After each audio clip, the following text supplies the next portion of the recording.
This adorable otter was found abandoned at birth. Now he's made some alarmingly unlikely friends. Finding yourself alone in the world is tough, no matter who you are. But even though this little otter lost his mum early on in life, he soon made some unbreakable bonds that he would never have had a chance to experience with his biological family. This clawless otter named Moses was just a few weeks old when he was found abandoned at the side of a South African river.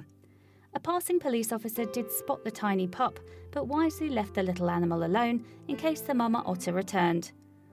Only the young otter was still alone when the officer passed by again 3 days later, so the cop wrapped up the little fuzzball and brought him to Bela's Loebies guest farm and predator park. The park's owners, Annel Snyman, welcomed the pup with open arms and gave him his biblical moniker. Moses was very small. He was about 14 ounces when they brought him to me. So he was as big as my hand, Snyman recalled to Barcroft TV. He was so tiny, in fact, that she had problems finding the proper food for him.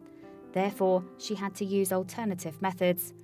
I struggled to get the formulas to raise him, so it was bottle feeding every 3 hours, Moses's human mummy said.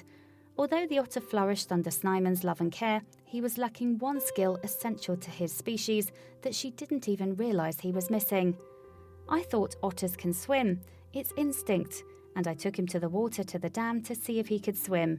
And I put him in the water and Moses almost drowned, she recounted. She soon learned that otters in fact get taught how to swim in the wild. So Snyman had some work to do. Of course, Moses had a lot of learning to do. His lessons therefore began under supervision in a shallow swimming pool.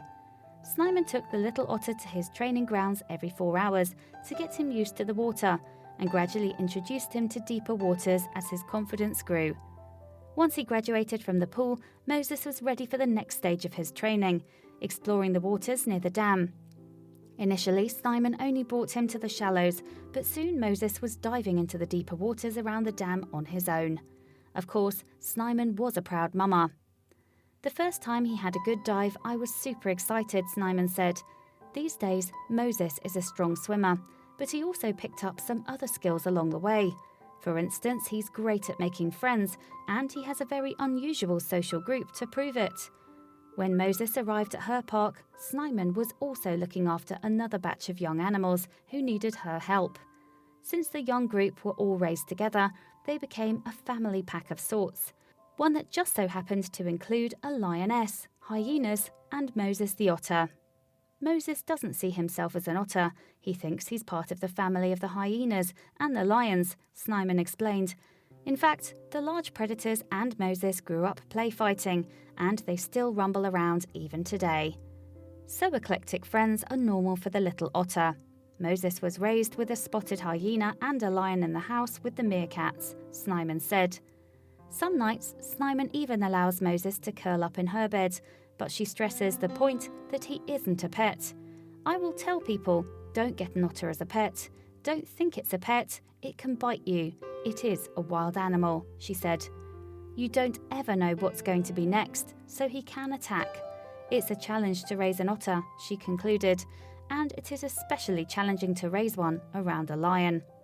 Funnily enough though, Moses even keeps Snyman company as she routinely tours the park, and his daily rounds with his human mummy through the park give the otter a chance to visit all of his other friends. Naturally, they need to start early in the day. That means Moses's day begins around 7 a.m. Still, perhaps the favourite stop of the day for Moses is visiting the big cats. Surprisingly, Moses doesn't shy away from any of them, even the ones he didn't spend time with growing up.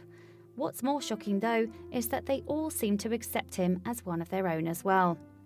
Even better, Moses gets some time each day to say hello to his lioness sister, Robin, whom he grew up with when they were just a cub and a pup. The routine visits are important, as Moses is an adventurous soul who always needs to be occupied with something. Snyman said the funny moments with Moses are every day. Something new, something different. The hyenas, going to the dam, chasing the emu. Moses is busy.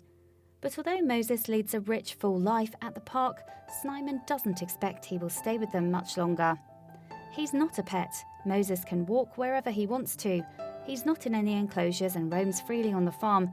so we know that when the hormones kick in, Moses will walk off. He will go into the wild himself, Snyman said. The hormones are kicking in now, so I think it will be in the next couple of months.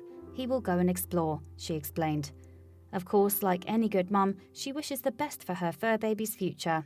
She said, I hope he will get a mate, and he will grow old with a mate and be happy. Please do not forget to share this video with your friends below.